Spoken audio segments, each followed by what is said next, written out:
آج سے کئی سال پہلے 1999 کے انتخابات میں مجلس اتحاد المسلمین کے مرحوم صدر سالار ملت علیہ رحمہ نے مجھ کو حلقہ اسمبلی چندرائن گٹے سے انتخاب لڑنے کے لیے امیدوار بنایا تھا، اور انتخابی میدان میں آنے کے بعد سب سے پہلے میں نے اگر کچھ وعدہ کیا تھا تو وہ وعدہ یہ تھا کہ ایک اسکول بناؤں گا اور اسکول کے ذریعے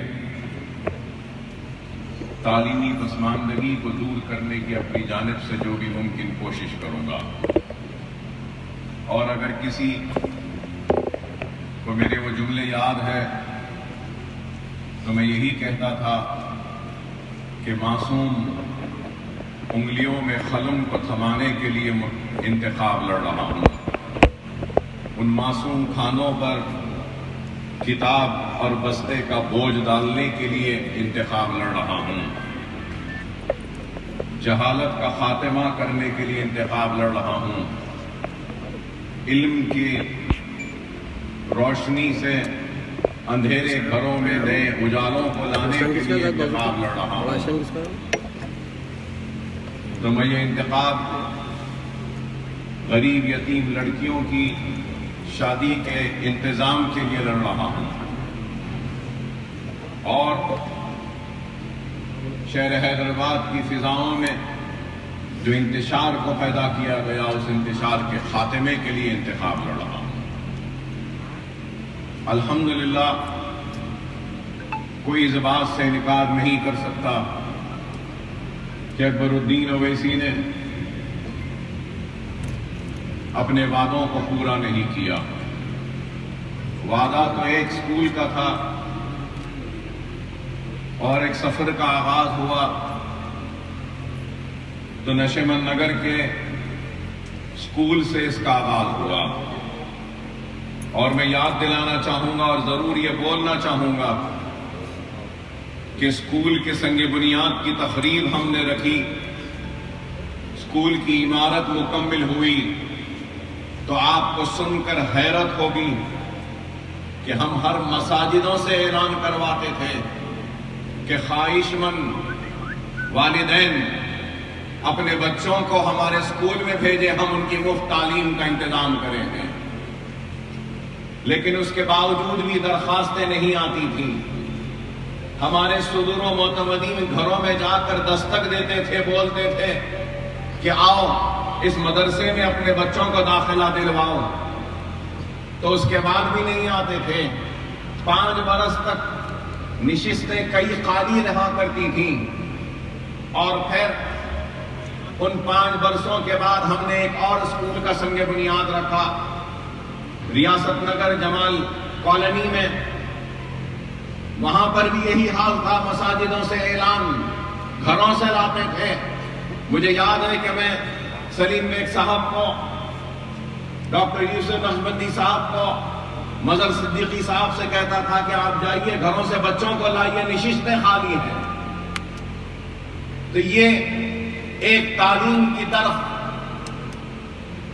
لوگوں کا کس طریقے سے، علم کی طرف کتنی توجہ تھی لوگوں کی، آپ اندازہ لگا سکتے ہیں کہ ہم نے ویسے اس دور میں علم کو گھر گھر پہنچانے کا ایک بیڑا اٹھایا اور کام کا آغاز کیا، اور پھر سالار محترم نے بلا کر مجھے ذمہ داری دی کہ امبر پیٹ کا بھی اسکول ہے میاں، یہ اسکول کو بھی آپ دیکھیے، اس کی ذمہ داری لیجیے۔ امبر پیٹ میں موقوفہ جائیداد میں چھوٹے سے ٹین کے شیڈ میں چند بچوں کی تعلیم کا اہتمام و انتظام کیا گیا تھا، لیکن وہاں کے ذمہ داران چلانے میں مجبوریاں آ رہی تھی ان کے سامنے، تو وہ ٹین کے شیڈ کا ایک جو تھا اس کو ہم نے حاصل کیا سالار ملت ایجوکیشن ٹرسٹ کے نام پر. وہاں پر ایک عمارت بنائی. پھر حالیہ عرصے میں ایک اور عمارت بنائی امبرپیٹ میں. تو امبرپیٹ کے اسکول میں 2 عمارتیں ہیں اسکول کی, اور وہاں کے بچے فرسٹ ڈویژن میں کامیاب ہوتے ہیں. اور وہاں کی 2 لڑکیاں میڈیکل کالج میں داخلہ لی, اور ہمارے اویسی اسکول آف ایکسلنس سے پڑھنے والی لڑکی نے, ہمارے اویسی اسکول آف ایکسلنس کے اسکول میں پڑھنے والی لڑکی نے سارے ریاست آندھرا پردیش تلنگانہ بننے سے پہلے نرسنگ کے انٹرنس میں آندھرا پردیش میں ٹاپ کی تھی, نمبر 1 آئی تھی. پھر وہ 2 عمارتیں امبرپیٹ کی, نشیون نگر کی عمارت, جمال کالونی کی عمارت, مغل پورے کی عمارت, تالاب میر جملہ میں ایک عمارت. پھر وہاں سے نکلنے کے بعد ریاست نگر جمال کالونی میں اسکول کی عمارت تھی. آپ کو یاد ہوگا اگر تو میں نے اپنے حالیہ اسمبلی انتخابات میں اعلان کیا تھا کہ ریاست نگر میں ایک جونیئر کالج بناؤں گا. الحمدللہ انتخابات کے بعد سنگ بنیاد رکھا, اور وہ جونیئر کالج کی عمارت بھی قریب الختم پر تکمیل پر ہے. لاک ڈاؤن رہا, جنوری سے مزدور نہیں, سب کچھ بند تھا, لیکن الحمدللہ ہماری تعلیمی اداروں کی تعمیری کام کبھی نہیں رکا, جاری تھا, جاری ہے اور جاری رہے. ریاست نگر میں 2 عمارتیں. پھر حافظ بابا نگر میں ایک عمارت ہے, وہاں پہ 1300 بچے زیر تعلیم ہیں.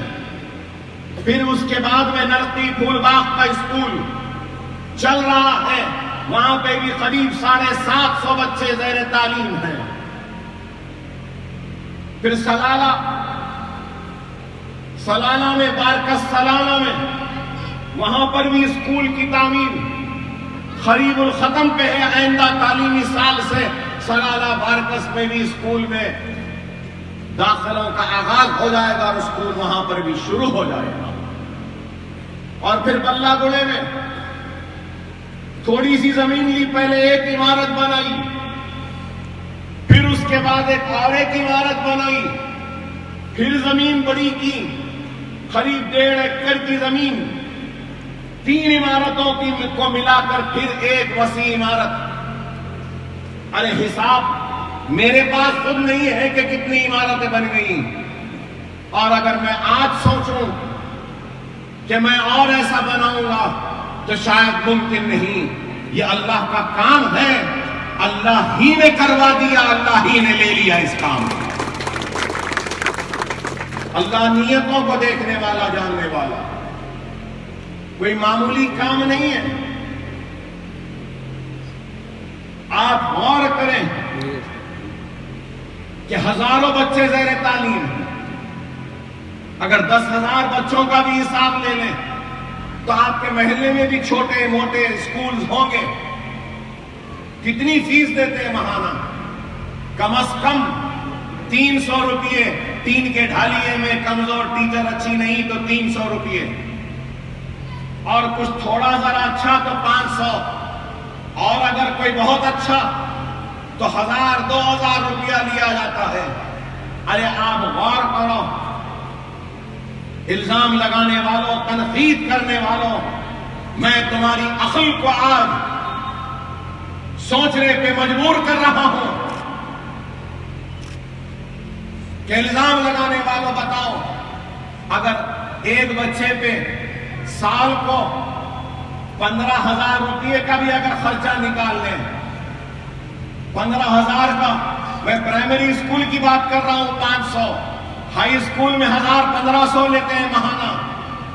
اگر ہم 15,000 کا بھی ایوریج لے لیتے ہیں, چلو 15,000 بھی نہیں, اگر 10,000 کا بھی ایوریج لے لیتے ہیں تو 10,000 بچوں کے کتنے پیسے ہو رہے ہیں سالانہ اندازہ لگاؤ, کتنے ہو رہے ہیں. 15,000 بچوں کا بھی نہیں کہہ رہا ہوں, 10,000 بچے, اور ایک ایک بچے پہ 10,000 کا صدقہ کتنے ہوئے؟ ارے کروڑوں روپے ہو رہے ہیں۔ اگر اکبر الدین اویسی کو کمانا ہوتا تو ان اسکولوں کے ذریعے سالانہ کروڑوں روپے کما سکتا تھا، لیکن اکبر الدین اویسی نے کمایا نہیں بلکہ سالانہ کروڑوں روپیہ چندرائن گڈے کی عوام اور غریب مسلمانوں کی عوام کو بچایا اور جہالت کے خاتمے کے لیے علم کی روشنی ہر گھر میں گھر گھر کو پہنچائی۔ یہ ہمارا کام ہے۔ ہزاروں خواتین کو ہم نے ٹریننگ دی اور آج یہاں پر بھی ایک اور عمارت کا سنگ بنیاد انشاءاللہ تعالی 1.5-2 سال میں یہ عمارت بھی مکمل ہو جائے گی، اور یہ عمارت جب مکمل ہو جائے گی تو میرا ارادہ ہے کہ بابا نگر میں جو ایک اسکول چل رہا ہے جس میں 1,300 بچے ہیں، اس میں لڑکیاں بھی ہیں لڑکے بھی ہیں، ساتھ پڑھ رہے ہیں۔ جب یہ عمارت مکمل ہو جائے گی تو ایک اسکول صرف لڑکیوں کا ہوگا تو ایک اسکول صرف لڑکوں کا ہوگا۔ یہ میرا ارادہ ہے۔ ہم کام کر رہے ہیں، اور صرف کام ایسا نہیں کہ صرف دکھاوا۔ ارے آج کروڑوں روپے کے اثاثے ہو گئے سالانہ ملت ایجوکیشن ٹرسٹ کے، اور یہ اثاثے میرے ذات کے یا میرے نہیں ہیں، یہ قوم ملت کی امانت ہے۔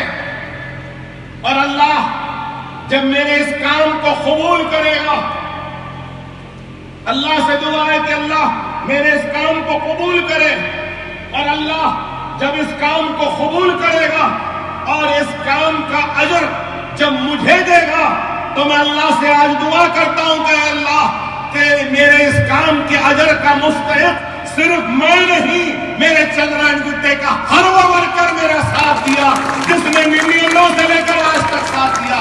اے اللہ ایک خطرہ ہی صحیح تو اس کا اجر عظیم ان کو بھی عطا کر دے، کیونکہ ان کا بھی شامل دخل ہے اس میں کہ انہوں نے مجلس پہ اعتماد کیا، سالار کے فیصلے پر اعتماد کیا، اور مجھ جیسے گنہگار کو اپنا خادم بنانے کے لیے محنت کی، جدوجہد کی، اور مجھ جیسے گنہگار کو رکن اسمبلی بنایا۔